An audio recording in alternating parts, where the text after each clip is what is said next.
It was December 2016 in Ankeny, Iowa. Outside, the air was sharp with winter, but inside the Elite Edge Transformation Center, the cold didn't matter. Inside, it was all sweat and willpower, music pounding, bodies in motion, people grinding out reps like their lives depended on it. Among them was Kyle Thompson, a 22-year-old Iowa State senior with eyes locked on the future. For Kyle, this wasn't just fitness, it was preparation. He was gearing up to become a K-9 handler with the Des Moines Police Department. Every drop of sweat meant something. Every workout was a step closer to his dream. He wasn't the kind to slack. He didn't cut corners. Kyle was serious, disciplined, focused, the type of guy who made you want to show up harder just by being there. He had just completed a 20-pound weight loss challenge at the gym, and he was in peak condition. That day, it was business as usual. Another workout, another lift. He loaded the bar with 315 pounds for a bench press. Heavy, sure, but nothing new to him. He'd handled that weight before. Confident, controlled. And he had a spotter right there, just in case. But that's the thing with tragedy.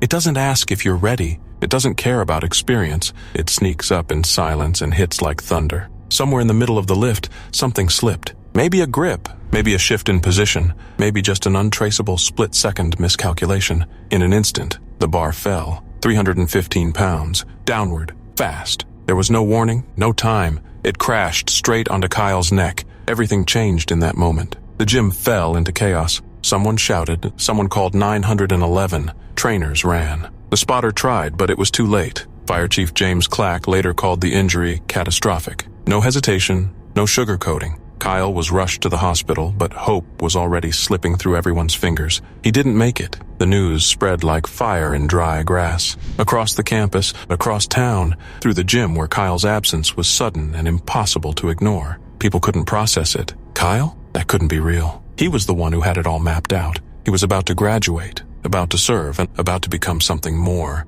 Everyone had something to say about Kyle. His football coach remembered a quiet leader, the kind who didn't need to shout to be heard. A former co-worker remembered how his presence could lift a whole room. In the gym, on the field, at school, he gave everything. He was sharp, he was kind, he was ready, and just like that, he was gone. People kept asking how. How could this happen? He had experience. He had backup. He had done it before. The spotter was there. But sometimes tragedy is quicker than reflex. Sometimes a bar moves faster than human hands can follow. 1 second, that's all it took. The gym released a statement, heavy with grief. You could feel the loss in their words. This wasn't just a client. Kyle was family. He had pushed alongside them, fought through challenges with them, celebrated goals with them. And now there was an empty space where he used to be. In the days that followed, questions came. Could better equipment have made a difference? Should safeguards be redesigned? Could the spotter have done more? Kyle's death was rare, shockingly rare, but it exposed the brutal truth behind heavy lifting. When things go wrong, they go wrong fast. And yet, none of this changes the fact that Kyle was doing what he loved. He wasn't reckless. He was driven. He was chasing something real, a future built on discipline and heart. He didn't die because of weakness. He died in pursuit of strength, of purpose. One lift, one mistake, and the world lost someone who was just getting started. There are no easy lessons in a story like this, only the quiet echo of what might have been. A young man who had the world in front of him, a plan, a purpose, and a barbell that didn't care. Sometimes life is cruel like that. It was August 20th, 2024, in Perth, Australia. 33-year-old Giuliano Poni arrived at his regular gym in Wanneroo. Fitness wasn't just a goal for Giuliano. It was part of who he was. A father, a fighter, a man chasing something bigger than himself. He walked in around 7:30 a.m., planning to squeeze in his workout before heading to work. It was all routine, the kind of day you never think twice about, until everything changed. Security cameras captured him mid-session on the treadmill, but something looked off, his posture, his movement. There was a subtle desperation in the way he stumbled, the way he clutched his stomach. He didn't walk away from the treadmill like he usually did. Instead, he wobbled, bumping into machines, his body betraying him in plain sight, and no one noticed. Giuliano somehow made his way to the showers, locking himself inside a cubicle. That's where he collapsed.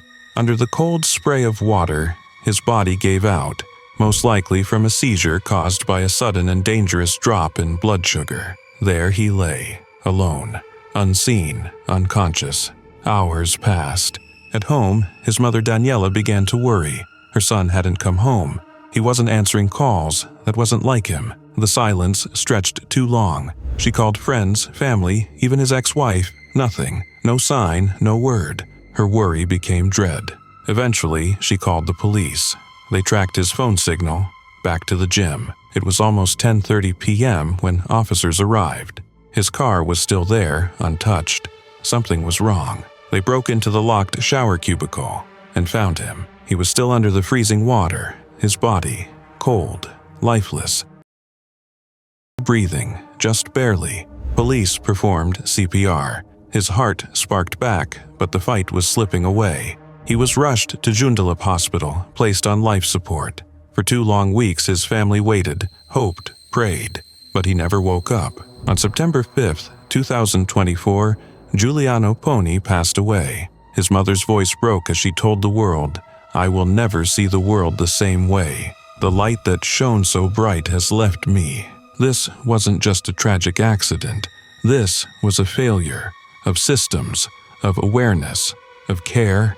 He had been there, struggling in plain sight. He had stumbled across the gym floor. He had locked himself in the showers.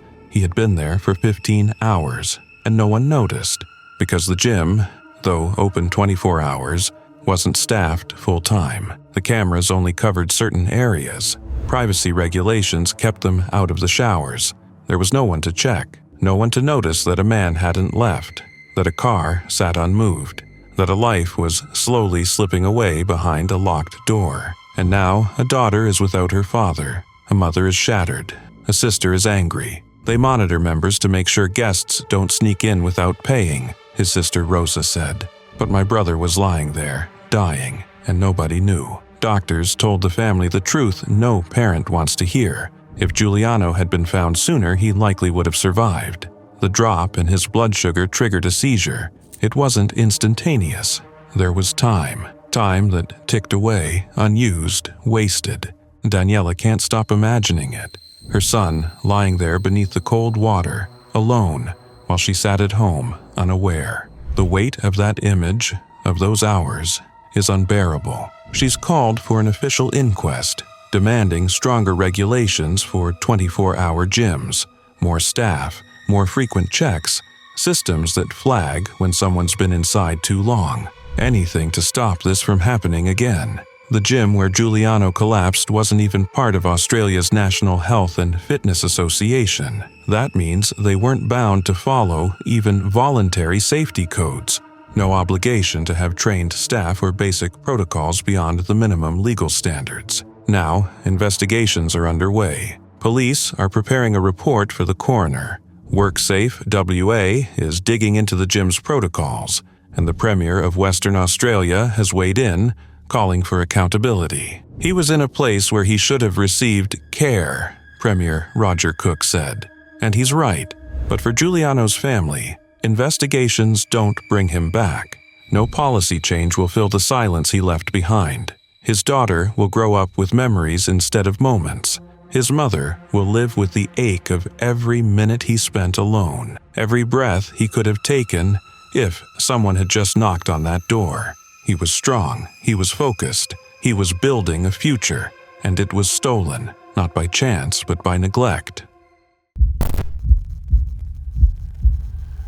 On May 25, 1979, Chicago's O'Hare International Airport was bustling as usual, with travelers preparing for Memorial Day weekend getaways. Among them were 258 passengers and 13 crew members aboard American Airlines Flight 191, a McDonnell Douglas DC-10 scheduled to fly to Los Angeles. At first glance, it seemed like any other flight, routine, smooth, and perfectly ordinary. But within moments of takeoff, that sense of normalcy shattered into one of the most devastating tragedies in U.S. aviation history. At 3:02 p.m., Flight 191 began its takeoff roll down runway 32R. Just as the aircraft was lifting off, the left engine suddenly separated from the wing, flipping over the top and tearing away part of the wing's leading edge in the process. To the average observer, it looked like the engine had just peeled off and tumbled away, a deeply unsettling sight that was unfortunately only the beginning. The engine loss wasn't just a matter of thrust. It severed critical hydraulic and electrical systems as well.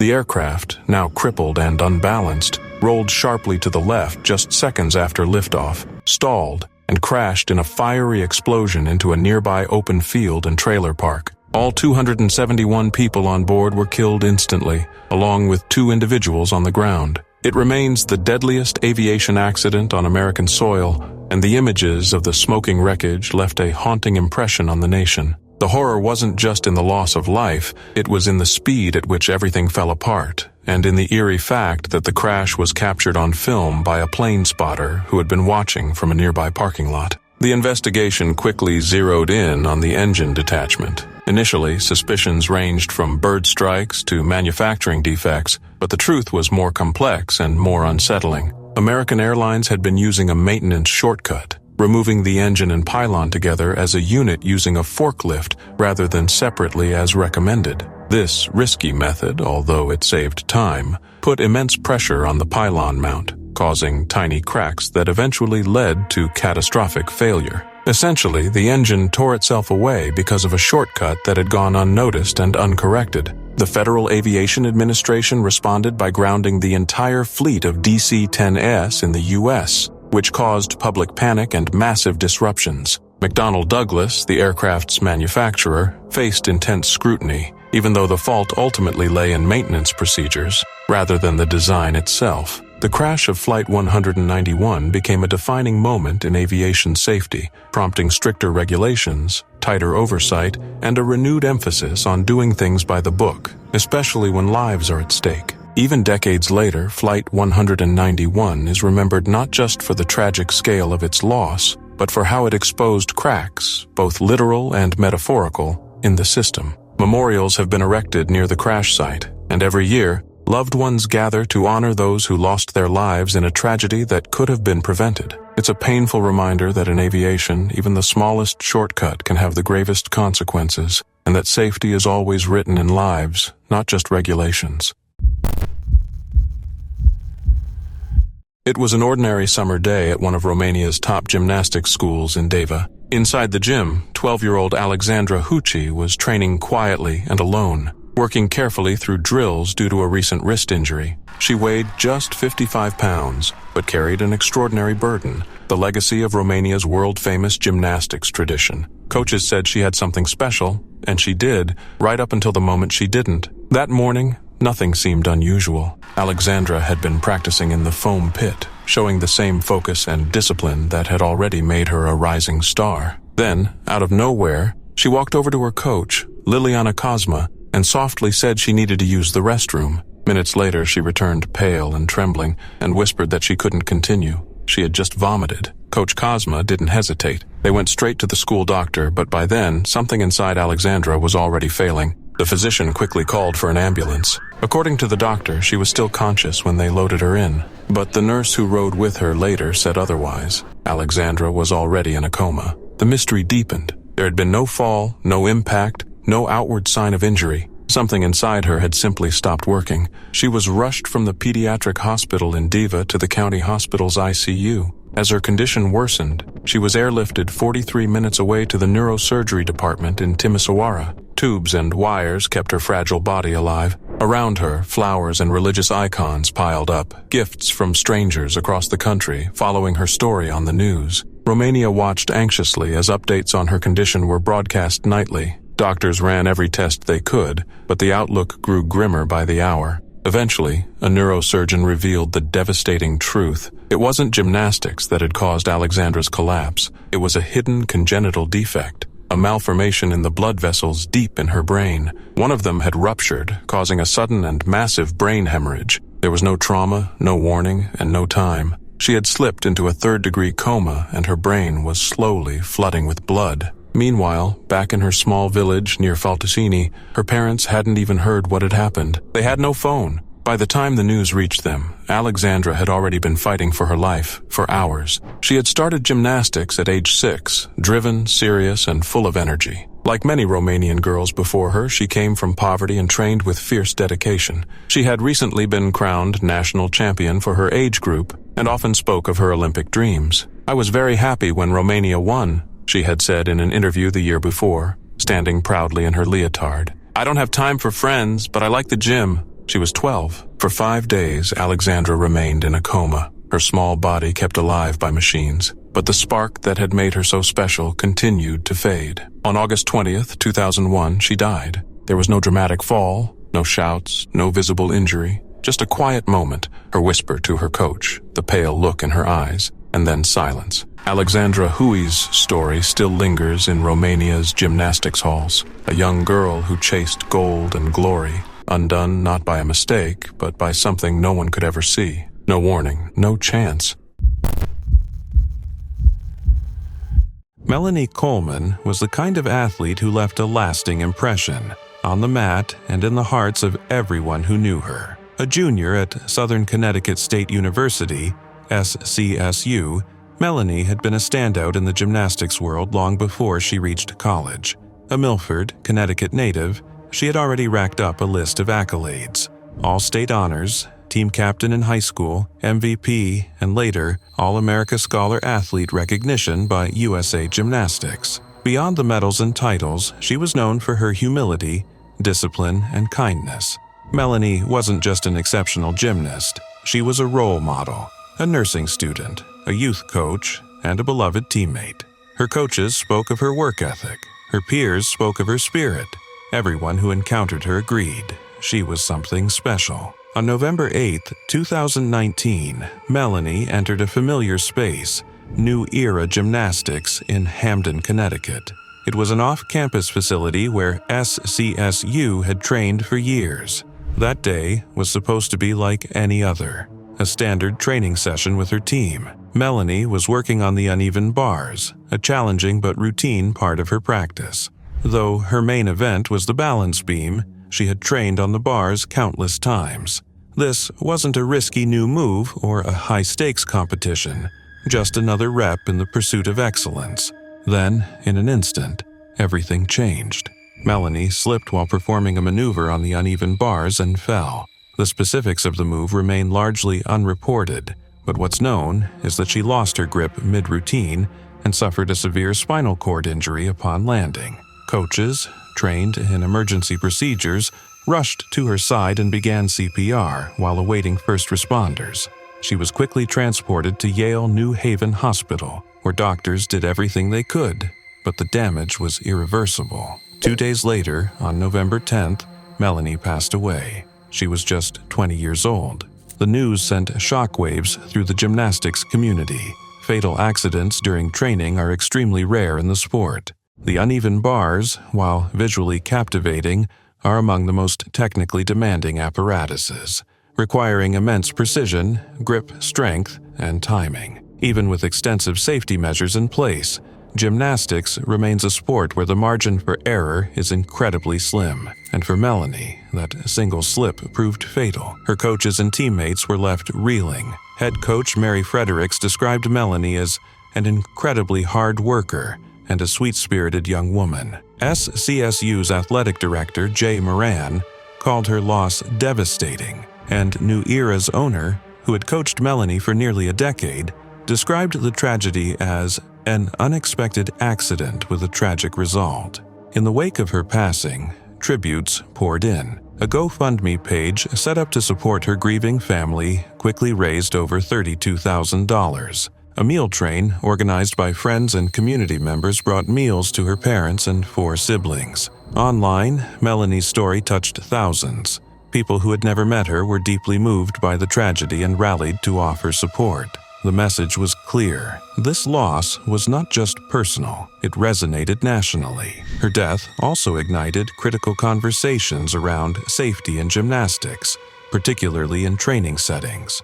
Though SCSU confirmed that all protocols had been followed and the facility had a strong safety record, many began calling for renewed focus on injury prevention. Advocates urged gymnastics organizations to review their emergency response readiness, enhance padding and spotting techniques, and ensure trained medical personnel were present at every practice.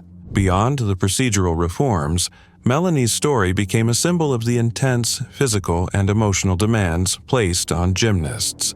These athletes often walk a fine line between pushing their bodies to their limits and maintaining their health and safety. Melanie's accident underscored the need for a cultural shift, one that doesn't just celebrate wins, but also protects well-being. To honor her memory, Melanie's family established scholarships for student athletes, ensuring her passion for education and sport continues to inspire future generations. Her legacy is not defined by the accident that took her life, but by the countless lives she touched, and the changes sparked by her passing. In every conversation about gymnast safety, her name now carries weight, and in every gym where athletes take the bars, she is remembered. Melanie Coleman wasn't just a gymnast. She was the kind of person who made you believe in goodness. She carried herself with grace, not just on the mat, but in every room she entered. A junior at Southern Connecticut State University, Melanie was the kind of student-athlete every coach dreams of. An all-state gymnast, a high school MVP, an All-America Scholar athlete recognized by USA Gymnastics. But titles barely scratched the surface. She was a nursing student, a youth coach, a beloved teammate, a daughter, a sister, and a friend. She had big dreams, and more importantly, the heart to carry them. On November 8, 2019, Melanie walked into New Era Gymnastics in Hamden, Connecticut, a place that felt more like home than a training facility. She'd practiced there for years. That day was supposed to be like any other. It wasn't a competition, it wasn't a high-pressure moment, just a routine training session, just another day in the pursuit of excellence. But then, in the blink of an eye, everything changed. Melanie was working on the uneven bars, not an unfamiliar skill, not an experimental routine, just one more rep in a life full of them. Then, something went wrong. She lost her grip, mid-swing, mid-flight, and she fell. There was no dramatic buildup, no warning, just a sickening, sudden silence. She landed hard. The impact caused a catastrophic spinal cord injury. Coaches immediately rushed to her side, performing CPR as they waited for the ambulance. She was rushed to Yale New Haven Hospital, where doctors did everything they could. But the damage was too great. 2 days later, on November 10th, Melanie Coleman, so full of light, so full of life, was gone. She was just 20 years old. The news rippled outward in shockwaves. Fatal accidents in gymnastics, especially during training, are heartbreakingly rare. The uneven bars, with their beauty and brutality, demand absolute precision. One miscalculation, one slipped grip, and the consequences can be irreversible. For Melanie, it was. Her team was shattered. Her coaches devastated. Head coach Mary Fredericks called her a sweet-spirited young woman and an incredibly hard worker. SCSU's athletic director Jay Moran described her loss as simply devastating. The owner of New Era Gymnastics, who had coached her for nearly a decade, said it was a tragic accident, unexpected and heartbreaking. But no one could find the right words, because there weren't any. What followed was an outpouring of love and sorrow. A GoFundMe page set up to support Melanie's family raised more than $32,000 in a matter of days. A meal train was launched by friends and neighbors. Community members, strangers from across the country, and fellow athletes reached out to offer condolences. Her story gripped the hearts of thousands. The ache of her loss stretched far beyond her hometown. And yet, even in grief, Melanie's life began to shine a different kind of light. Her death sparked difficult, necessary conversations. Even though her school confirmed all safety protocols had been followed, and the gym had a clean safety record, the gymnastics world paused. Why did this happen? Could it happen again? What needs to change? Advocates called for a renewed focus on injury prevention, stronger emergency readiness, better padding, more certified medical personnel at every practice, not just competitions. Because as Melanie's story made heartbreakingly clear, tragedy doesn't wait for the spotlight. It can strike anywhere, at any moment, even during a quiet training day. More than protocols, Melanie's death stirred something deeper. It exposed the razor-thin line gymnast's walk, the unrelenting push to be perfect, to stay strong, to ignore pain and risk in pursuit of scores, titles, and praise. The culture that celebrates victory must also be the one that safeguards the athlete. And in that shift, Melanie's voice, though stilled, still speaks. Her family, determined not to let her light fade, established scholarships for student athletes in her name. Her passion for sport and learning will continue to touch lives long after the headlines fade. In locker rooms, in boardrooms, in safety reform meetings, her name now holds weight. Her story is a reminder, a gymnast, a role model, a life lived with heart. Melanie Coleman is remembered not for how she fell, but for how deeply she was loved and how profoundly she continues to move the world she left behind. It started like any other training session, just another day in the gym for a 17-year-old champion, one of India's brightest rising stars in the world of powerlifting. Yashtika Acharya had already made her name known, winning gold at the Junior National Games and dominating in the sub-junior 84 kilograms category at the National Bench Press Championship in Goa. She wasn't just strong, she was fierce, focused, and full of promise. But no one in that gym on February 18th, 2025, could have imagined what was about to unfold. The air inside Power Headquarters Gym in Bikaner, Rajasthan, was thick with the usual sounds of weights clanking, trainers shouting encouragement, and the steady rhythm of ambition. Yashtika approached the squat rack, a 600-pound barbell loaded across her shoulders. Her coach stood close behind, watching her every move, acting as a spotter. The lift wasn't supposed to be a problem, not for someone like her, not for a gold medalist, but something went wrong. Just as she began the squat, her balance wavered. Her legs trembled, buckled, and then collapsed entirely. In a split second, the massive weight came crashing down, snapping her neck violently forward. Witnesses described the moment as surreal. A heavy silence fell over the gym as panic replaced discipline. Her coach rushed to her side, desperately trying CPR while gym members scrambled to lift the barbell off her lifeless body. But there was no pulse.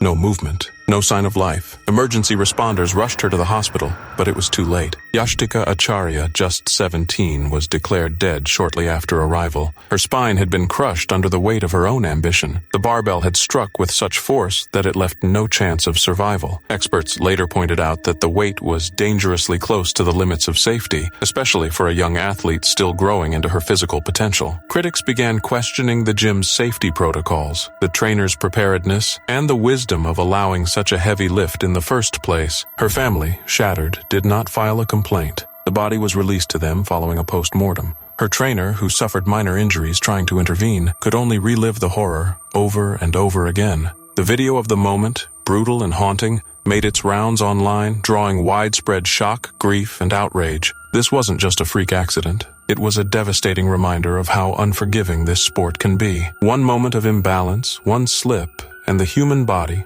no matter how strong, can break under the very weight it tries to conquer. Yashtika had trained to defy limits, but that day her strength wasn't enough to save her. And now the world remembers her not just as a champion, but as a tragic symbol of a dream cut short, in a place where no one expected death to come calling. It was an afternoon in West Kalimantan, Indonesia, June 18, 2024. In a third-floor gym packed with people chasing their fitness goals, 22-year-old FN showed up ready to get in her usual workout. She was joined by her boyfriend and younger sibling. FN had a passion for staying active. Working out made her feel alive. That day, despite her boyfriend's gentle suggestion to stay on the second floor, FN chose the third. She had no idea that this small, simple decision would change everything. She hopped on the treadmill and started running. 30 minutes passed. Her pace was steady, controlled. Surveillance footage from that day later revealed FN's treadmill was near the end of the row, uncomfortably close to a large window. Just 60 centimeters separated her from the glass, with a wall barely 30 centimeters high, offering almost no barrier between the treadmill and open air. As she began to wind down and slow to a walk, something went wrong. Maybe she misstepped. Maybe her foot caught the belt.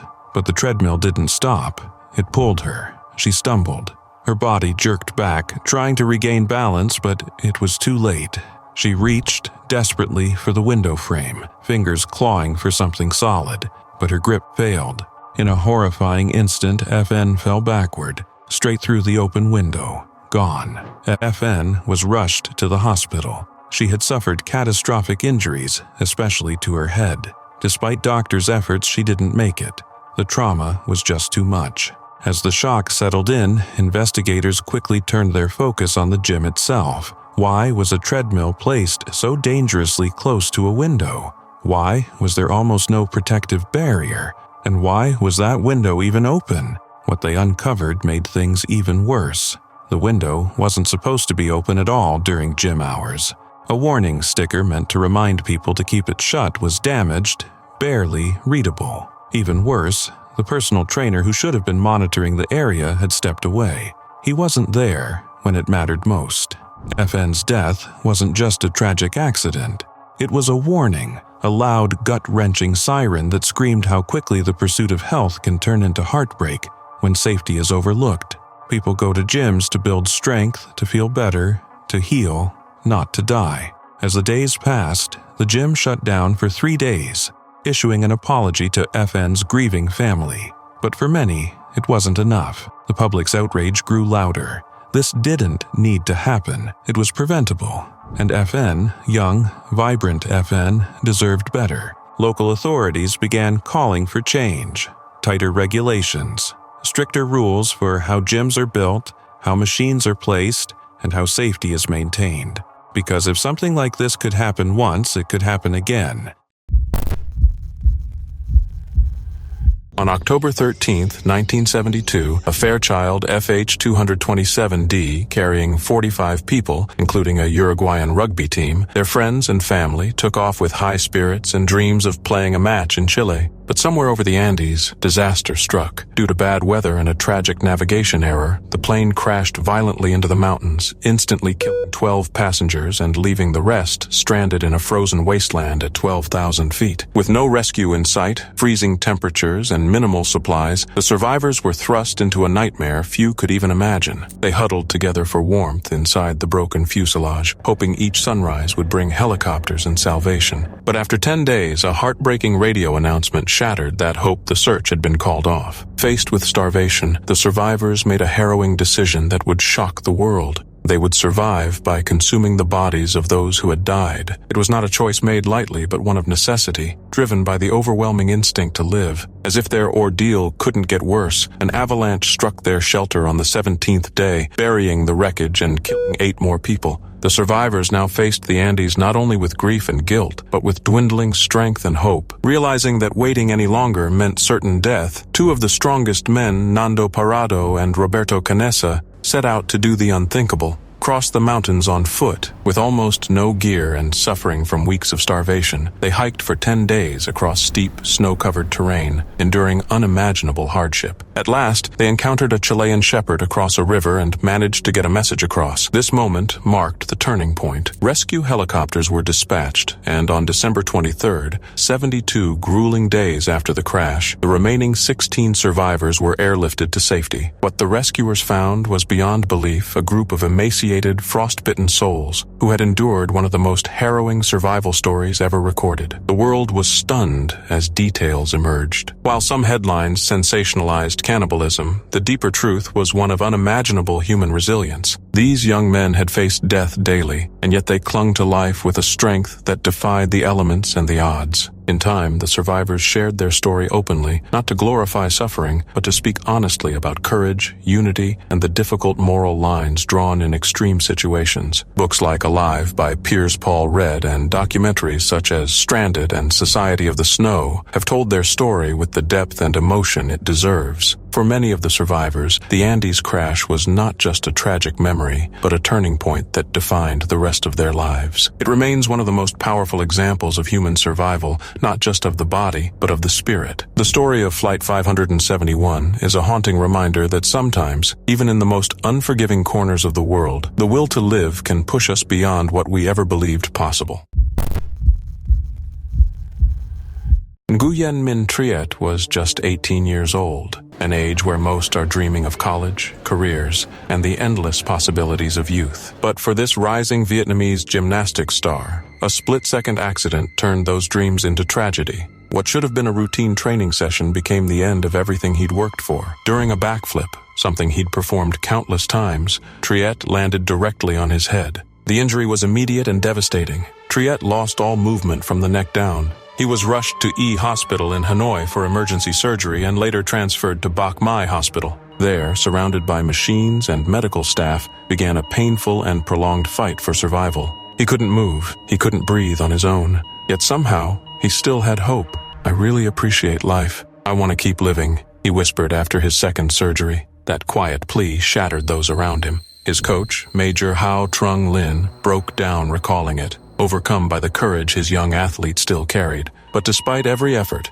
Triet's condition worsened. In April, he was moved to Thon Nan Hospital, where his final days were spent surrounded by his devastated family. On May 9, 2024, Nguyen Minh Triet passed away. His death sent a shockwave through Vietnam's sports community. He wasn't just an athlete, he was the emotional center of his family. The third of 4 siblings, Triet was a silent provider. His father was retired and working security jobs to make ends meet. His mother was battling cancer. His older brother was too ill to work, and his youngest sister was only 5. Every month, Triet handed over his entire gymnastics salary to help support them, without ever complaining. Even under that immense pressure, Triet trained harder than anyone. Coaches described him as relentless, motivated not by fame, but by the dream of representing Vietnam on the world stage. He began gymnastics at just 7 years old. By 12, he had earned a spot on the national youth team. By 15, he'd already won national titles in the U12 through U15 age groups. In 2022, he proudly earned a bronze medal for the Army team at Vietnam's 9th National Sports Festival. His next goal was clear: break into the senior national team. He was also just weeks away from finishing high school. But that all came to a heartbreaking end on November 10th, 2023, at the National Sports Training Center in Hanoi. During practice, Triet attempted 2 backflips and landed in a foam pit designed to break falls and protect athletes. But something went terribly wrong. The landing compressed his neck with deadly force, leaving him paralyzed. What happened to Triet wasn't supposed to happen. The equipment, the routine, it was all meant to be safe. But gymnastics, despite its beauty, can be merciless. In the following months, support poured in. The Vietnam Gymnastics, Federation, Department of Sports, and countless donors did everything they could to provide care, but the damage had already been done. Triet's funeral was attended by over 200 people. His coach, through tears, admitted they had prepared themselves for the worst. "We knew the odds, but it still hurts," he said. Triet had always fought hardest when it mattered most. That spirit never left him. His story is more than a tragedy. It's a reminder of sacrifice, resilience, and the hidden weight young athletes often carry.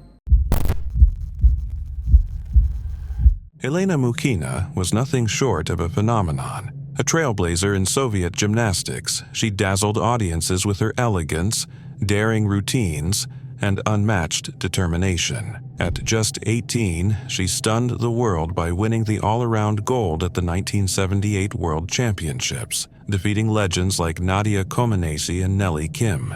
Her routines were revolutionary, featuring unprecedented elements like a full twisting double-back somersault on the floor and a layout corboot flip on the bars. She wasn't just a gymnast, she was the future of the sport. But that future was cut short, and in the most heartbreaking way imaginable. In 1979, Elena suffered a leg fracture, which kept her out of competition and left her racing against time to prepare for the 1980 Moscow Olympics. With her home country hosting the Games, the pressure on her was immense. Coaches and officials pushed her to reclaim her elite status.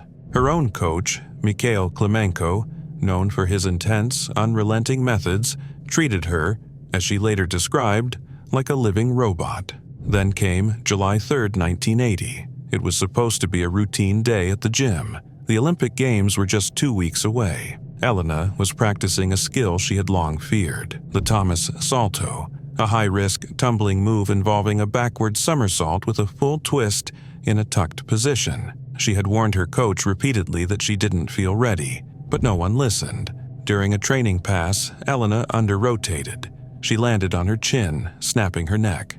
In that split second, her body was paralyzed from the neck down. The move she never wanted to attempt had ended her gymnastics career and completely transformed her life. The Soviet Union responded not with support or compassion, but with secrecy and misinformation. Officials downplayed the severity of her injury, changed their story multiple times, and blamed Elena herself. They claimed she attempted the move on her own, without coaching approval, to win her way back onto the Olympic team. Even the president of the International Gymnastics Federation repeated these lies, stating she was simply too old to compete again. She was 20. The reality was much darker. Elena had been forced to train despite injuries. Her warnings were ignored, and when tragedy struck, she was discarded and forgotten. Left to cope with her injury in near isolation, she relied solely on her grandmother for care. Friends rarely visited. Gymnastics, the very thing that once gave her life purpose, now haunted her. In rare interviews, Elena spoke openly about the intense pressure, the deception, and the system that broke her. She said that when she fell, her first thought wasn't fear, but relief. Thank God I won't be going to the Olympics.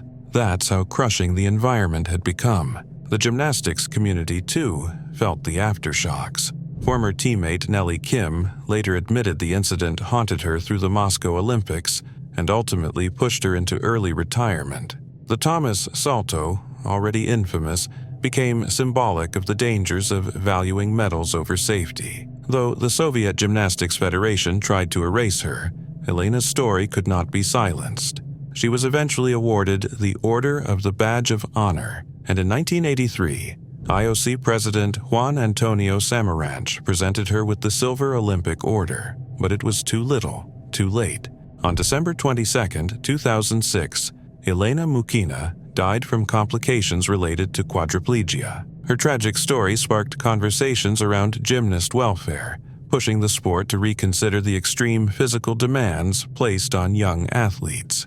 But the deeper wounds, those of accountability, ethics, and athlete autonomy, remain part of her legacy. Elena Mukhina's life was a painful reminder of what happens when ambition overrides humanity. She remains a hero, not just for what she achieved, but for the hard truths her fall forced the world to face.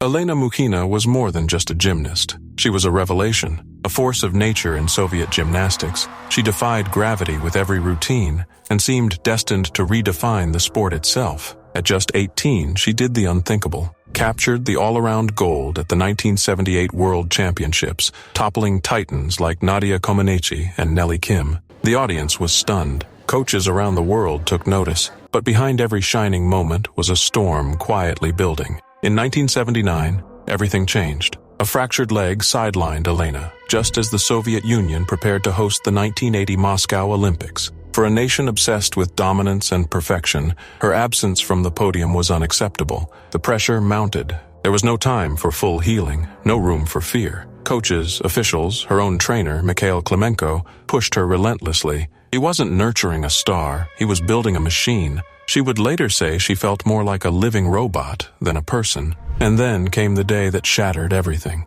It was July 3, 1980. The Olympic Games were just 2 weeks away. Elena was drilling a move she had begged not to perform, the Thomas Salto, a tumbling skill infamous for its danger. It involved a full, twisting back somersault in a tucked position, a maneuver that even seasoned male gymnasts hesitated to attempt. She had warned her coach again and again. She wasn't ready. Something didn't feel right, but her voice was drowned out by ambition. That afternoon, as she hurled herself down the tumbling pass, everything went wrong in a heartbeat. She under-rotated, her body pitched forward mid-air, and then impact. Her chin struck the mat with violent force, and her neck snapped instantly. In one brutal second, Elena Mukhina was paralyzed from the neck down. Gone was the girl who had once defied physics. Now she was trapped in a motionless body. The very sport that had once made her a star, now her prison. The response was colder than anyone could have imagined. The Soviet Union, faced with the embarrassment of a fallen national hero just before their shining Olympic moment,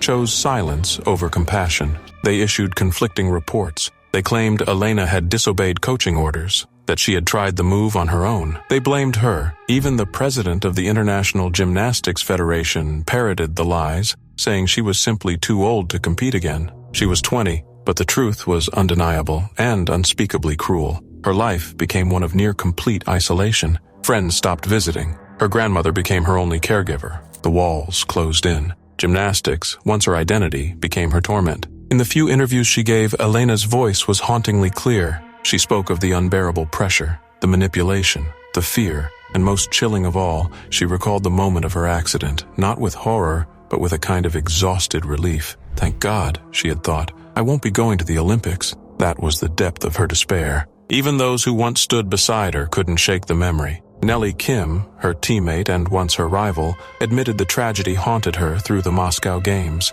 It helped drive her into early retirement. The Thomas Salto, the move that ended Elena's career and stole her body, became a symbol of everything that was wrong with the sport, of what happens when medals matter more than the people who win them. Though the Soviet Federation tried to erase her, Elena's story refused to be silenced. Years later, she was awarded honors. On December 22, 2006, Elena Mukhina died from complications related to her injury. She was only 46. Her fall didn't just paralyze her, it exposed a system built on silence, pressure, and sacrifice.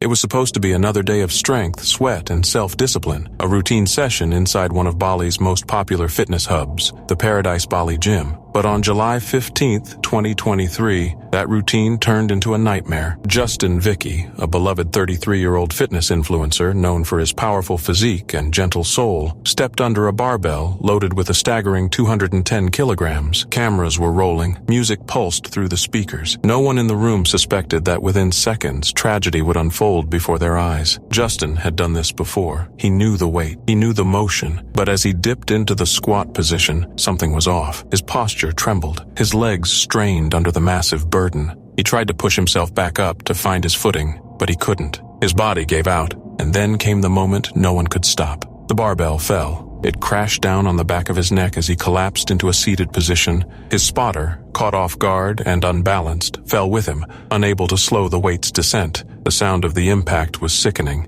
Gasps filled the gym. Panic shattered the calm. In that one instant, a powerful man, admired by thousands, was rendered motionless under the very weight he tried to master. Emergency responders rushed him to the hospital. He still had a pulse. There was still hope. Doctors performed emergency surgery, battling against the odds to repair the crushed vertebrae and severe compression of nerves that connected to his heart and lungs. But it was too much. The damage had already stolen too much from his body. Justin Vicky, at only 33, died shortly after the operation. The weight had broken not just his neck, it had silenced a life built on inspiration, motivation, and the pursuit of excellence. News of his death spread like wildfire. The viral video, raw, brutal, and heartbreaking, left thousands in shock. Across social media, fans and friends poured out tributes. People didn't just see him as a trainer, they saw him as a guide, a motivator, a man who made the gym feel safe and empowering. His close friend, Gede Sutaria, recalled how Justin always warned others not to push beyond their limits. He was the careful one, the wise one,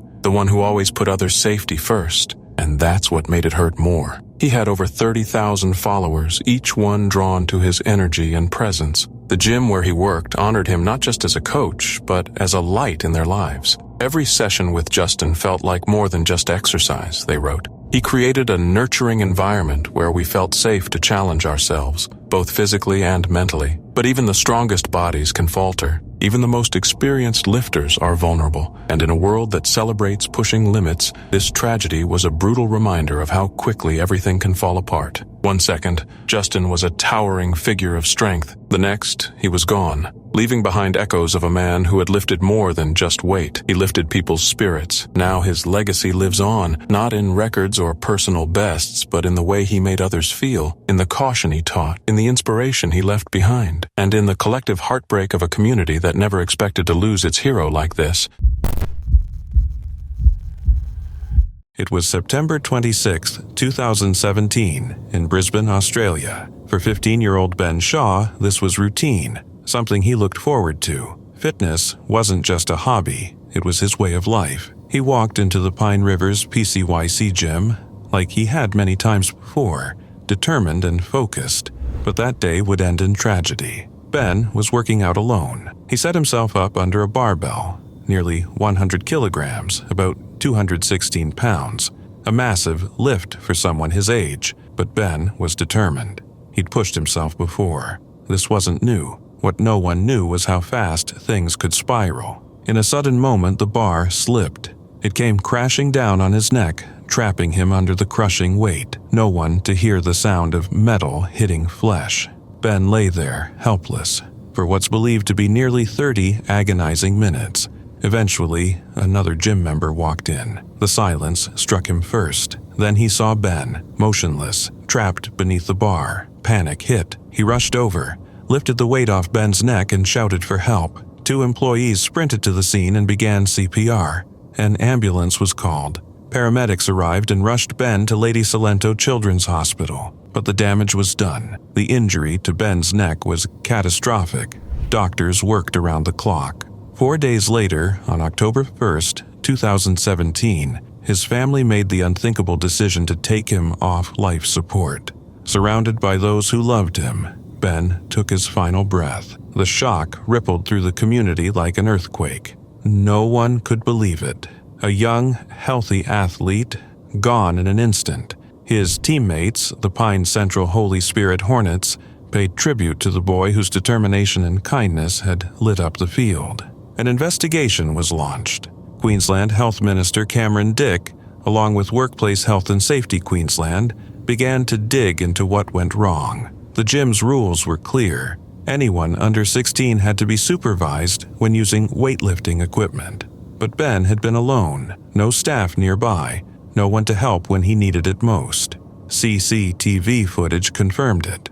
The gym, run by the Police Citizens Youth Welfare Association, faced serious legal trouble. They were charged with failing to uphold safety standards, accused of creating an environment where tragedy wasn't just possible, but inevitable. The case moved to court, aiming to find accountability and prevent something like this from happening again. While the legal battle began, Ben's family was left to face a deeper, more personal war, one with grief, guilt, and unbearable loss. His mother, Dahlia Shaw, remembered her son not just as an athlete but as a boy with a generous heart. And even in death, Ben found a way to give. His organs and tissue were donated, saving lives in one final act of compassion. That's who he was, always thinking of others. So Dahlia turned pain into purpose. In memory of her son, she partnered with the charity Boots for Africa, a cause Ben had once dreamed of supporting. He'd wanted to visit Africa. He wanted to help kids there. And now, through the Boots for Ben initiative, hundreds of football boots have been sent overseas, each pair a symbol of the boy who never stopped giving, even after he was gone. Ben's story isn't just a tragedy, it's a wake-up call, a reminder of how quickly something can go wrong when safety is taken for granted, especially for young athletes just trying to better themselves.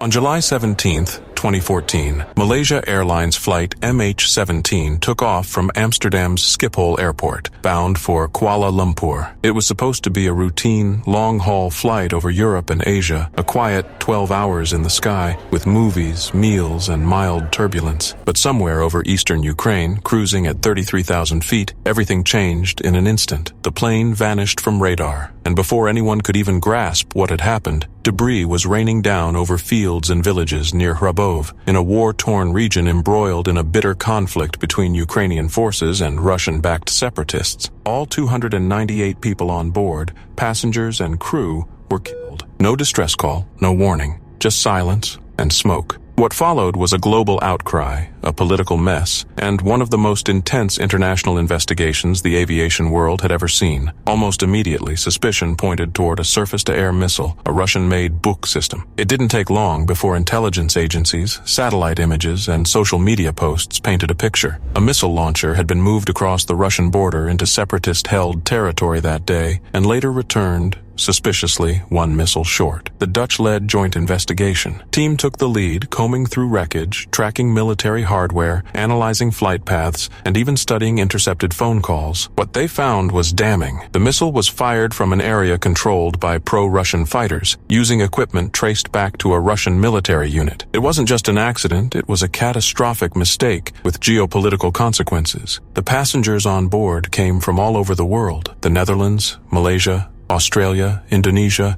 the UK, Germany, and several other countries. Among them were families, students, tourists, and researchers. There was even a large group of AIDS researchers heading to an international conference. Their loss was felt not just in their home countries, but globally. Grief turned into outrage. Governments demanded accountability. Russia, for its part, denied involvement, dismissed the investigation as biased, and pushed alternate theories, none of which held up under scrutiny. Meanwhile, images of teddy bears scattered in sunflower fields and the charred remains of the aircraft circulated widely, symbolizing the horror of war spilling into civilian life. In 2022, a Dutch court finally handed down its verdict. 3 men, 2 Russian nationals, and a Ukrainian separatist were convicted in absentia of murder and causing the crash. They were linked directly to the missile launcher and its deployment. The verdict didn't bring back the victims, but it offered some closure to the families. It also sent a message that even in the fog of war, justice might still find a way. More recently, in 2025, the International Civil Aviation Organization concluded that Russia violated international aviation law, further solidifying global consensus on the state's indirect responsibility. Separately, the European Court of Human Rights ruled that Russia bore legal responsibility for the attack, adding yet another layer of international condemnation. What makes the MH17 tragedy stand out isn't just the scale of the loss or the political tension it stirred up, it's how clearly it showed the danger of modern conflicts overlapping with global air travel. It was a harsh reminder that war zones and commercial flight paths don't mix. Airliners full of innocent civilians don't belong in anyone's crosshairs. And yet, on that day in July, one did. The legacy of MH17 is still unfolding in courtrooms and diplomatic halls, but its human cost is eternal. Families were torn apart, lives were cut short, and a routine flight turned into a tragedy that circled the globe. There was no time to react, no second chance. Just one missile, one moment, and a sky that should have been safe, but wasn't. At just 23 years old, Anton Mala was already a national hero. He had earned a bronze medal at the 1928 Amsterdam Olympics and was quickly becoming one of the brightest stars in international gymnastics. But in the summer of 1930, during what should have been another milestone in his rising career, tragedy struck, and the sport would never be the same. The 1930 World Championships, then known as the International Tournament, were plagued by misfortune from the start. Heavy rain drenched Luxembourg, forcing organizers to hastily move the competition from a proper stadium to a small school gym. The decision was rushed, the conditions unprepared, and the equipment dangerously subpar. Still, the event proceeded. Anton, known affectionately as Tone to fans and teammates, took his place on the rings. He had trained for this moment for years, his routine crisp and focused. But as he dismounted, the disaster unfolded. The landing mat beneath him was thin, poorly anchored, and far below safety standards. It failed to cushion his fall. Anton hit the ground hard and collapsed, crying out in pain. There were no emergency responders at the ready, no camera crews to capture the moment, just confusion, fear, and frantic whispers. He was rushed to a nearby hospital, but it was immediately clear the injury was catastrophic. His spine had been shattered. Anton fought through the night, but on July 15, 1930, he succumbed to his injuries. Despite his death, the competition continued. The Yugoslav team, devastated and in mourning, chose to press on. One of Anton's teammates, Joseph Primozic, even went on to win the all-around title. The team took third place overall, but the victory rang hollow. One of their own hadn't made it home. This wasn't just a freak accident. Fellow Olympian and teammate Edvard Antosiewicz, who had stood beside Anton on the 1928 podium, later condemned the event's handling. He pointed to the rushed venue change, the unsafe equipment, and the overall negligence. He wasn't alone in his outrage. Another Yugoslav gymnast, Leon Stukelj, had also suffered a fall that day and was forced to withdraw. Anton never got that chance. An investigation confirmed their worst fears. The gym floor had been covered with inadequate mats, offering little protection for high-impact landings. There had been no proper risk assessment. In gymnastics, a sport where even the smallest misstep can be fatal, there's no room for carelessness. Anton's body returned to Ljubljana by train on July 18th. The Slovenian Sokol Hall became a temporary memorial. More than 10,000 people came to pay their respects. His casket traveled through Skofja Loka and on to Bohinjska Bistrica, where he was laid to rest beneath the mountains he had grown up near. Today, his grave is marked by a bronze bust sculpted by Loja Dolinar, a lasting tribute to a young man who gave everything to the sport he loved. Since 1970, an annual memorial competition has been held in his honor, and streets in Ljubljana and Bohinjska Bistrica still bear his name. Anton Mala didn't die in war, nor in an act of recklessness. He died doing what he loved, competing for his country in a contest that should have protected him. His story is a haunting reminder of how easily glory can turn to grief, and of the price athletes sometimes pay for the dreams they chase. Samantha Serio was everything a gymnast aspires to be. A senior at Auburn University, she was a standout star both on the mat and in the classroom, an SEC Co-Scholar Athlete of the Year, and an aerospace engineering major with a job offer from Boeing already in hand. Known for her poise, discipline, and relentless work ethic, Serio had become one of collegiate gymnastics' brightest talents, commanding admiration for her elegant routines and fierce determination. Her final performance was meant to be a crowning moment.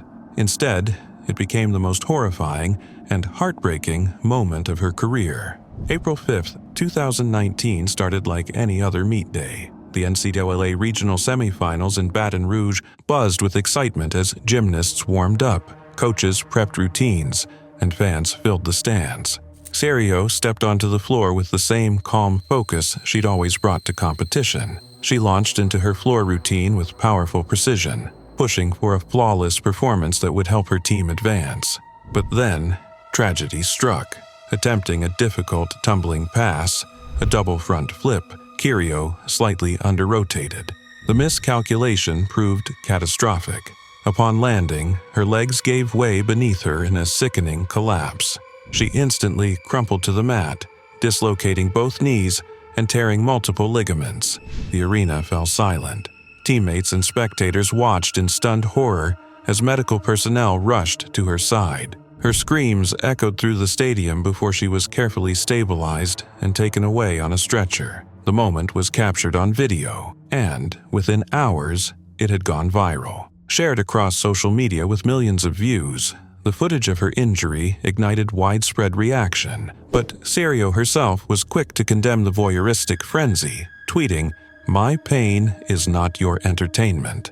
She later said in an interview with Today, "You kind of want to watch it just to see what happens, but you don't think about the people that it could impact." Her words became a rallying cry for more empathy online and greater respect for athletes' dignity. Despite the gruesome injury and abrupt end to her athletic career, Serio remained inspiringly resilient.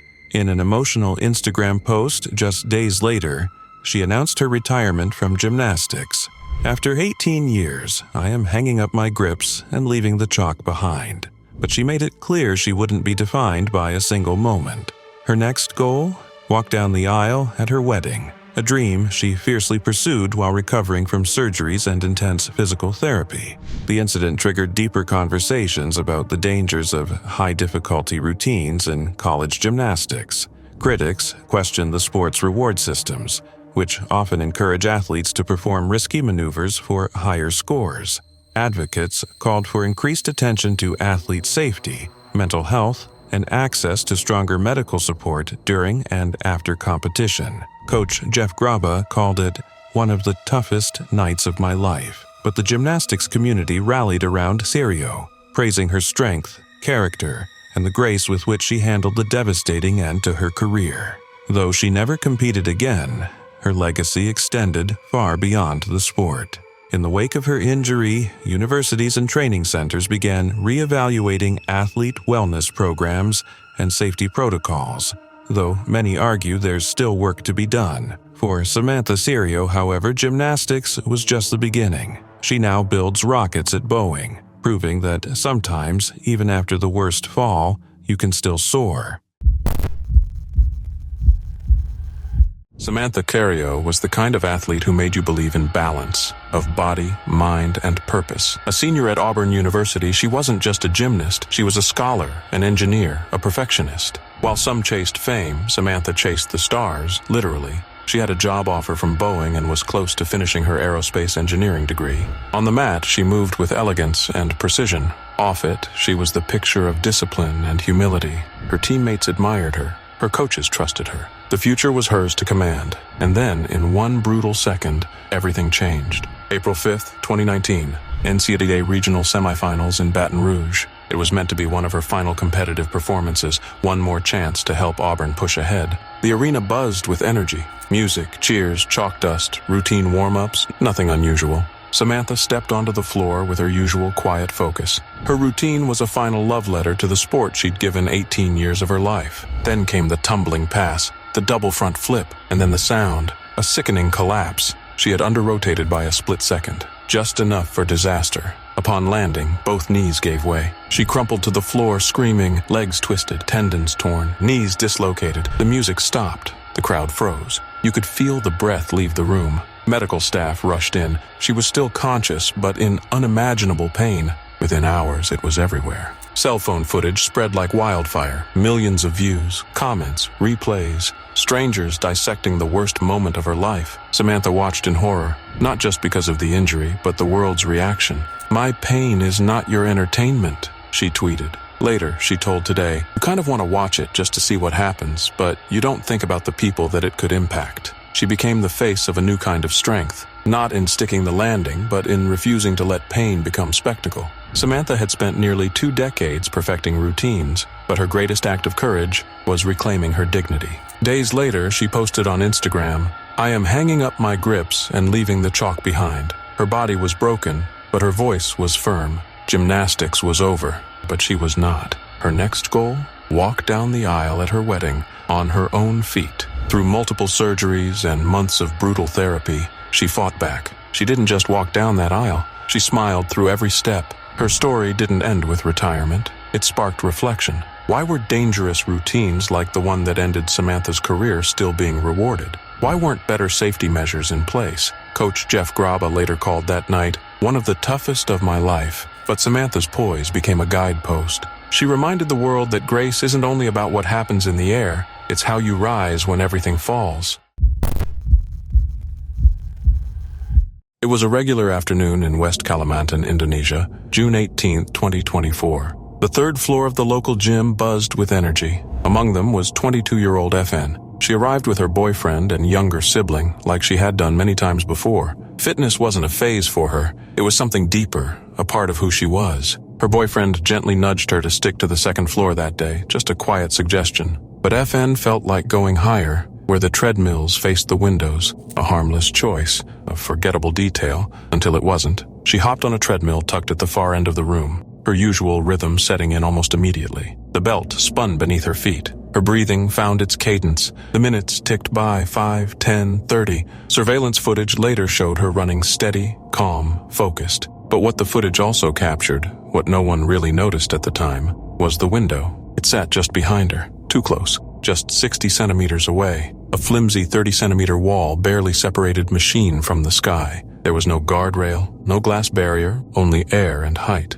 As FN began to slow down, shifting from a jog to a walk, something changed. Maybe her foot clipped the belt. Maybe her balance shifted for a second too long. The treadmill didn't stop. The belt kept spinning and FN stumbled. Her body jerked backward. She reached, panicked, flailing for the window ledge. Her fingers brushed the frame but didn't hold. Gravity didn't wait. She fell, out the window, 3 stories down. The gym froze. Her boyfriend and sibling ran to the edge in disbelief. FN was still breathing when they found her, but barely. Blood, silence, shock. An ambulance arrived within minutes, but even the fastest help couldn't undo the damage. Her injuries, especially to the head, were catastrophic. Doctors tried everything, but her body couldn't fight anymore. FN died in the hospital that night. Grief gripped the city, but so did anger. How could something like this even happen? Why was a treadmill positioned so recklessly close to an open window? Where was the safety railing? Where was the trainer? Why was that window even open? The deeper investigators dug, the worse it became.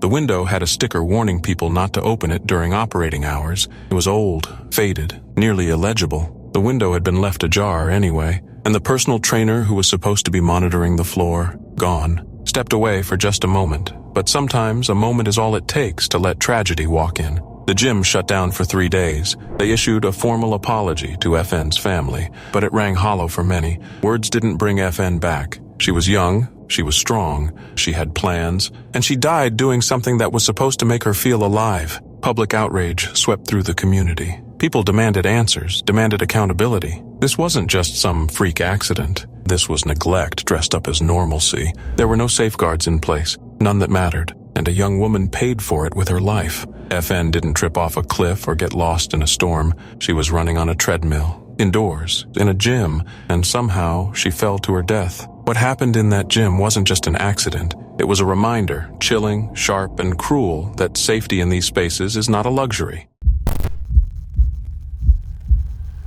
It was December 2016 in Ankeny, Iowa. Cold winds swept across the quiet streets as winter settled in. But inside the Elite Edge Transformation Center, things were alive with energy. This was where people pushed themselves, where goals were chased, sweat was earned, and limits were tested. Among them was Kyle Thompson, a 22-year-old senior at Iowa State University. Fitness wasn't just a hobby for Kyle. It was a lifestyle, a discipline, a tool. He was training with purpose, sharpening himself for a future as a K-9 handler with the Des Moines Police Department. He had the drive, the focus, the heart, and he wasn't just strong physically. He had that quiet kind of strength, the kind that made people believe in him. That day, it was just another workout, another step closer to the future he'd worked so hard for. He was bench pressing 315 pounds, something well within his ability. This wasn't new territory for Kyle. He'd lifted that weight before, and he wasn't alone. A spotter stood by, watching carefully, ready to step in if needed. But then, something went wrong. No one saw it coming. One moment, Kyle was pressing the weight. The next, the bar slipped. In less than a second, 315 pounds came crashing down, straight onto his neck. The impact was immediate, devastating. Fire Chief James Clack would later say that the injury was catastrophic. The spotter reacted, but it had all happened too fast. There was no time. Chaos followed. Gym staff rushed in. Someone called 911. Paramedics arrived quickly and did everything they could.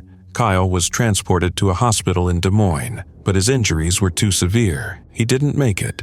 News spread like wildfire. Disbelief rippled through the gym community, the campus, the town. Kyle? No, not Kyle. The guy who always did things right. The one with the plan. The one who was supposed to be a cop, working with dogs, serving his community. Friends were stunned. Family shattered. The gym felt the loss like a gut punch. People kept asking, how? He had a spotter. He was experienced. He'd lifted that weight before. How could something like this happen? Kyle wasn't just another face in the gym. He had just completed Elite Edge's 20-pound challenge, proving once again his relentless drive. He was always pushing forward, always building something. His body, his future, his life. A former co-worker, Stephen Smith, remembered how Kyle could light up any room just by walking in. His high school football coach, Greg Sean, called him a natural leader, someone who led not by yelling, but by example. On the football field, in the gym, in life, Kyle showed up. He'd slimmed down. He was in peak condition. Everything was coming together. Until that single, terrible moment. It didn't make sense, and maybe it never will. Because sometimes tragedy doesn't come with a reason. Sometimes it just happens. Fast, brutal, unforgiving. Even with a spotter, even with experience, even with strength, the bar fell too quickly. There wasn't enough time. A second was all it took. The gym released a statement. You could feel the pain in their words.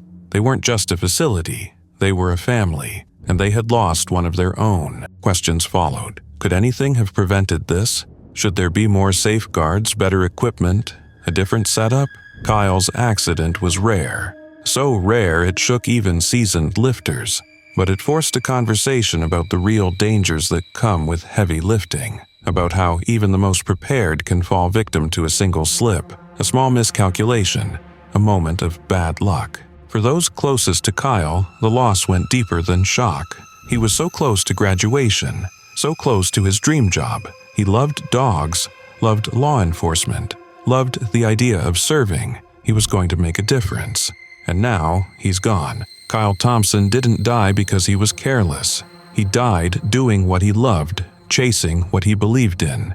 And in that, there's a kind of heartbreaking honor. One lift, one moment.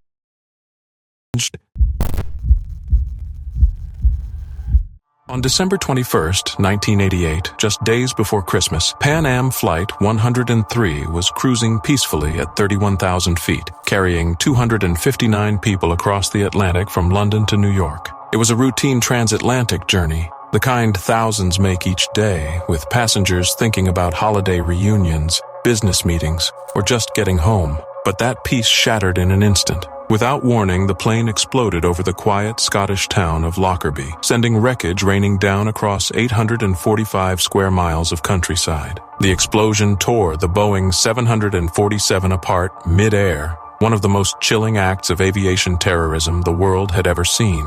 All 259 people on board were killed instantly, and as the fiery debris slammed into the homes and streets below, 11 Lockerbie residents also lost their lives in a moment that turned their small town into the center of an international catastrophe. The blast was traced to a suitcase bomb hidden inside a tape recorder packed with Semtex plastic explosives, which had been checked onto the plane in Malta, transferred through Frankfurt, and finally loaded onto Flight 103 in London. The attack wasn't just devastating, it was deliberate. After a massive investigation involving the FBI, Scottish authorities, and countless international experts, the blame eventually landed on 2 Libyan intelligence agents, Abdelbasset al-Megrahi and Lamine Khalifa Fhimah. Years of political wrangling followed before al-Megrahi was finally convicted in 2001 in a special Scottish court in the Netherlands. Libya's then leader Muammar Gaddafi initially denied involvement, but in 2003 his government accepted responsibility for the bombing, paid compensation to the victims' families, and started clawing its way out of global isolation. But even then, many questions lingered. Was al-Megrahi really guilty? Was there more to the story?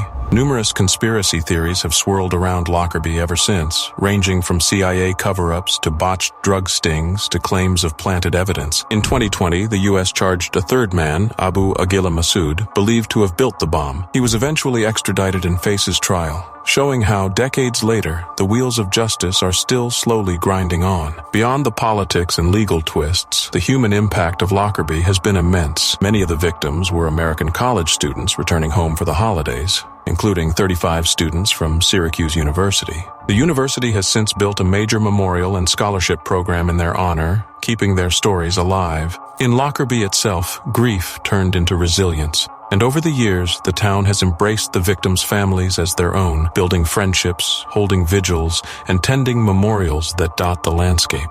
And yet, even today, Lockerbie remains a byword for tragedy, reminding the world how a single act of terror can send shockwaves across continents. The crash site has been visited by thousands, from political leaders to grieving relatives, all trying to understand how something so violent could happen in such a peaceful place. While aviation security has come a long way since 1988, thanks in part to the hard lessons learned from Lockerbie, the incident still feels painfully relevant, especially in a world where air travel remains a soft target for those who seek to make a statement through destruction. The legacy of Pan Am Flight 103 is one of heartbreak, yes, but also of tenacity, remembrance, and the quiet strength of communities that refuse to let terror define them. Decades have passed, but the echoes of that December evening still linger in the Scottish skies and in the hearts of those who will never forget.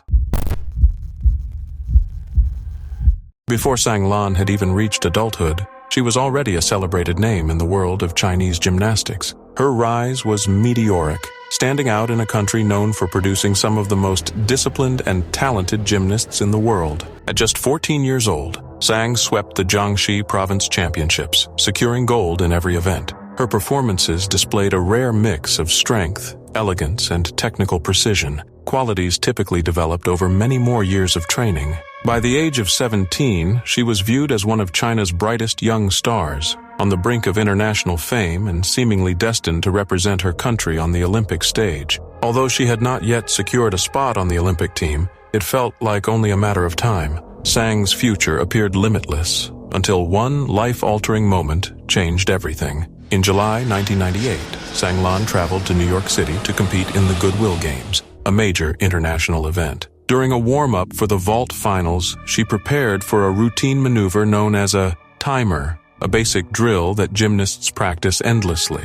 There was nothing risky about it, but that day something went terribly wrong. As she sprinted down the runway and launched into the air, she failed to land correctly. Instead, she came crashing down on the mat and remained motionless, staring upward at the arena lights. A stunned silence fell over the crowd. Confusion quickly turned into alarm as medics rushed to her side. She was immediately taken to Nassau University Medical Center, where surgeons performed emergency spinal surgery, including cervical fusion and spinal realignment. The diagnosis was devastating. Her spinal cord had been severely damaged, leaving her paralyzed from the chest down. Sang Lan, once a soaring gymnast full of hope and promise, was now confined to a hospital bed. But despite the crushing blow, she refused to give up. Sang remained in New York for close to a year, undergoing intensive rehabilitation at Mount Sinai Hospital. Her journey was not just about healing her body. It was about coming to terms with an entirely different life. Throughout her stay, she was visited by celebrities such as Leonardo DiCaprio, Celine Dion, and Christopher Reeve, who offered comfort and encouragement. She was honored in Times Square during the New Year's Eve celebration,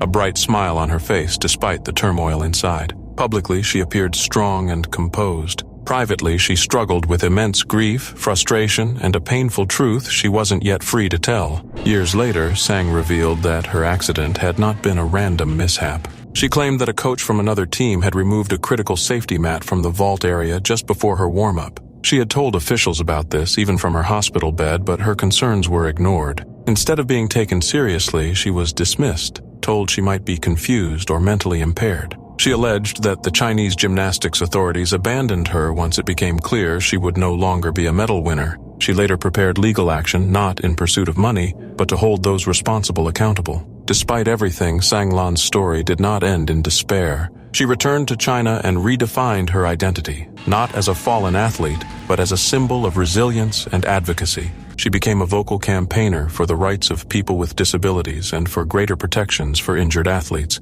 Her life inspired a television drama. She hosted sports programs, carried the Olympic torch in 2008, and even pursued studies at Peking University. Determined to stay active, she trained in table tennis with hopes of competing in the Paralympics. Sang Lan never stood on the Olympic podium, but her story reached millions. Though gymnastics took her ability to walk, it could never steal her courage, her voice, or her unbreakable spirit.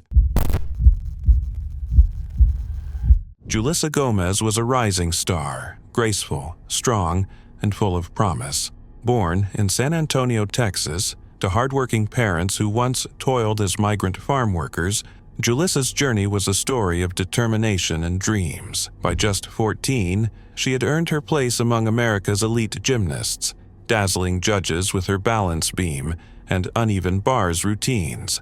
She was widely seen as a strong contender for the 1988 Olympic Games. Those who watched her saw not just talent, but the grit of a future champion. May 5, 1988, was supposed to be just another competition day, a chance for Julissa to shine at the World Sports Fair in Tokyo. There was excitement in the air, and everything seemed routine, but behind the scenes, there had been concerns. Julissa had long struggled with one of the most technically demanding and dangerous vaults in gymnastics, the Yurchenko. This vault involves a round-off onto a springboard, followed by a back handspring onto the vaulting table. It's high risk, even for the best. Her form on the Yurchenko had been inconsistent. Coaches, teammates, and even her former trainer, Bela Karolyi, had expressed concern. A fellow gymnast, Chela Stack, later said, "You could tell it was not a safe vault for her to be doing. Someone should have stopped her." But Julissa's coach at the time, Al Fong, continued to push for its perfection. In elite gymnastics, high-difficulty maneuvers mean higher scores and Olympic dreams. During warm-ups for the vault final, Julissa sprinted toward the vault, but her foot slipped on the springboard. She missed the necessary lift, crashing head-first into the vaulting horse. The impact broke her neck instantly and left her paralyzed from the neck down. She was rushed to a Tokyo hospital, still conscious, able to communicate only by blinking. Her parents flew in, devastated but hopeful. Tragically, during her hospital stay, a separate mishap occurred. She became disconnected from her ventilator, which caused severe brain damage and placed her in a coma. She never woke up. After 3 years in a vegetative state, Julissa Gomez passed away in 1991 from complications related to her injuries. She was just 18. Her death was not in vain. Julissa's tragedy sparked outrage and reflection across the gymnastics world. In 1989, the International Gymnastics Federation allowed the use of padded U-shaped mats during vaults, previously permitted only in practice. By 2006, using a Yurchenko-style vault without this safety mat would result in an automatic zero. The vaulting horse itself was replaced with a wider, more stable table to reduce injuries. Julissa's story resonated deeply. It exposed the silent dangers of pushing athletes beyond their limits, especially when safety concerns were overlooked in pursuit of medals. Coach Al Fong later said he sat in his hotel room in Japan asking himself, "Is it worth risking someone's life for a life-risking skill?" The gymnastics community began prioritizing safety, rethinking how complex skills are taught, and when to intervene. Julissa's name is now tied not just to tragedy, but to reform. Her legacy is a reminder. No routine is worth a life. Julissa Gomez had a spark that couldn't be ignored. Graceful, powerful, and fiercely determined, she rose from humble beginnings in San Antonio, Texas. Her parents, once migrant farm workers, watched with pride as their daughter chased something bigger than anyone in their family had dared to dream. By 14, Julissa had earned her place among America's elite gymnasts. She wasn't just good, she was breathtaking. Coaches whispered her name as a sure bet for the 1988 Olympic Games. But talent in gymnastics has a dark companion, risk, and Julissa was heading straight into it. Behind the elegant routines was a mounting concern. Julissa had long struggled with one particular skill, the Yurchenko vault. It's one of the sport's most punishing moves, requiring a round-off onto the springboard, a back handspring onto the vaulting table, and then a blind twisting somersault in midair. If anything goes wrong, the consequences are devastating. Her form on it was inconsistent. Coaches noticed, teammates noticed. Even her former trainer, Bella Caroli, raised red flags. Fellow gymnast Chell Stack later said, "You could tell it was not a safe vault for her